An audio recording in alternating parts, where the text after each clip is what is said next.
আসসালামু আলাইকুম এভরিওয়ান, ষষ্ঠ শ্রেণীর অঙ্ক বইয়ের বীজগণিত অধ্যায় 3.2 এই অধ্যায়টি নিয়ে আমরা আলোচনা করেছিলাম গত ক্লাসে। যারা ওই ক্লাসটি মিস করে গিয়েছো তোমরা ভিডিওটি দেখে নিবা, প্লেলিস্ট করে দেওয়া হয়েছে, ইজিলি দেখে নিতে পারবা। চলো আজকে আমরা গঘ করে ফেলবো। ও হ্যাঁ, তবে তার আগে এই মুহূর্তে যারা আমার ভিডিওটি দেখছো লাইক শেয়ার করে দিও, আর চ্যানেলটি যারা নতুন তারা সাবস্ক্রাইব করে দিও, যারা করেছো তাদেরকে আন্তরিক ধন্যবাদ। চলো আমরা অঙ্কটা স্টার্ট করি, একদম ইজি অঙ্ক। আমরা গত ক্লাসে খ এবং ক এবং খ করেছিলাম এবং ওই দুটো অঙ্ক ছিল দুই সংখ্যার।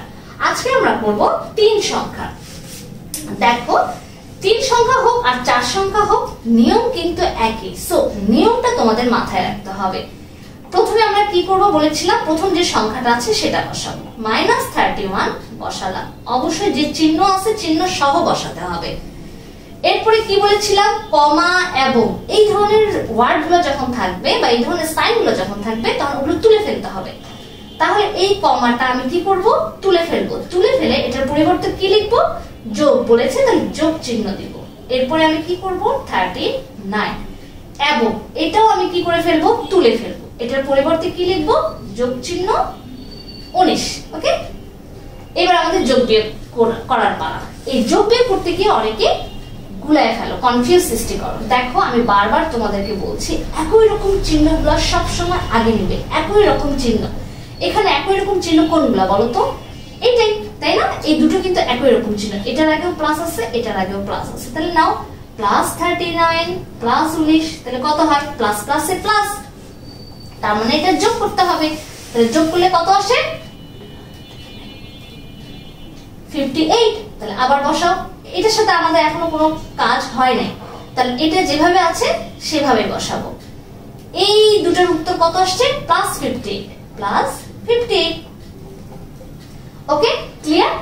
এবার আসো কি হবে বলো তো।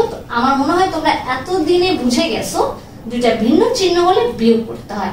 এটা +58 আর এটা -31, তাহলে -31 লিখলাম, তার মানে এটা বিয়োগ করতে হবে। বিয়োগ করলে কত আসে, 72827, এটাই আমাদের आंसर। দেখছো কত ইজি অঙ্ক। আর তোমরা এখনই ভয় পাওয়া শুরু করছো যে অঙ্কটা না জানি কত কঠিন। একদম ইজি, জাস্ট লজিক দিয়ে অঙ্ক করতে হবে, ধীরে ধীরে বুঝে অঙ্ক করতে হবে, তাহলে অঙ্ক পানির মতো ইজি হয়ে যাবে। বুঝতে পেরেছো? চলো এই অঙ্কটা এবার করি। এখানে আছে -50, নিয়ম অনুযায়ী আমরা প্রথমটা বসালাম, কমা উঠিয়ে দিয়ে যোগ বসাবো, আবার -200 বসাবো এবং উঠিয়ে দিয়ে যোগ বসাবো and 300। বাট এই অঙ্কটা পুরোটা ভুল। যদি এভাবে লিখো তাহলে আমাদের ভুলটা কোথায়, মিস্টেকটা কোথায়, এই জায়গায়। কারণ আমি বলেছিলাম দুটো চিহ্ন পাশাপাশি এভাবে বসে না। যদি পাশাপাশি বসে তার মানে তারা যুদ্ধ করে, কিন্তু যুদ্ধ করলে তো অঙ্কটা বিধ্বস্ত হয়ে যাবে, তাই না? তাই এই যুদ্ধ ঠেকাতে গেলে আমাদের কি করতে হবে, বাউন্ডারি দিতে হবে, দ্যাট মিন্স ব্র্যাকেট ক্লোজ করে দিতে হবে। এটা যেন মাথায় থাকে। এরপর আমরা গতানুগতিক নিয়মে অঙ্ক করা শুরু করব। প্লাস মাইনাসে মাইনাস, ওকে, প্লাস এটা 3000 হয়ে গিয়েছে, ওকে, 300, ফাইন। এরপর আমরা কি করব, একই রকম চিহ্ন লাগে সব সময় নেব। একই রকম চিহ্ন কোথায়, একদম স্পষ্ট আমরা বুঝতে পারছি, এই দুইটা হলো একই রকম চিহ্ন। তাহলে বড় সংখ্যাটা আগে নেই, 200 and -50। মাইনাস দুইটা একই রকম চিহ্ন হলে আমি শিখিয়েছিলাম গত ক্লাসের ভিডিওতে, আমি লিখেও দিয়েছি, আবারও লিখে নাও। একই রকম চিহ্ন হলে যোগ করতে হয়। তাহলে কত, 200 আর 50 যোগ করলে হয় 250। কিন্তু এই যে মাইনাস আছে, মাইনাসের পাওয়ার অনেক, তাই কি হয়ে যাবে, মাইনাসটা উত্তরের সাথে বসে যাবে। মাইনাস হচ্ছে একটা জেদি পারসন, ও হচ্ছে সবার সাথে থাকতে চায়, সব জায়গায় বসতে চায়। বাট যখন সে বড় সংখ্যার সাথে থাকে তখন সে বসবে, মানে সে এত জেদ ধরে বসে যে এই 250 একা বসবে না, মাইনাস নিয়ে সে বসবে।